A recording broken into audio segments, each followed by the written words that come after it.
اگر تم امیر بننا چاہتے ہو تو اپنی فرصت ضائع نہ کرو۔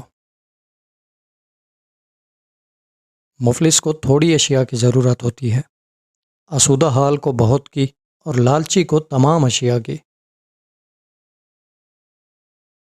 میری فضیلت کا راز یہ ہے کہ میں نے اپنے جہل کو سمجھ لیا۔ زندگی کا ایک مقصد بنا لیجئے، پھر ساری قوت اس کے حصول پر صرف کر دیں، آپ یقیناً کامیاب ہوں گے۔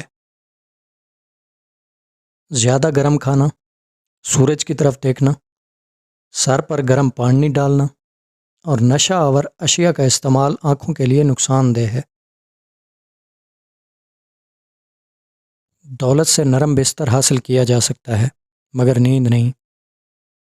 دولت سے ہم نشین حاصل کیے جا سکتے ہیں لیکن دوست نہیں۔ تمام خوشیوں میں وہ خوشیاں سب سے بہتر ہیں جو اوروں کی پسند پر موقوف ہوں۔ اطاعت کرنا سیکھو گے تو حکم دینا بھی آ جائے گا۔ سننے کے لیے حریص رہو، بولنے کے لیے نہیں۔ خبردار، تمہاری زبان تمہارے خیال سے آگے نہ نکل جائے۔ اپنے ارادوں کا پہلے سے اعلان نہ کرو، اگر وہ کامیاب نہ ہوئے تو لوگ تمہارا مذاق اڑائیں گے۔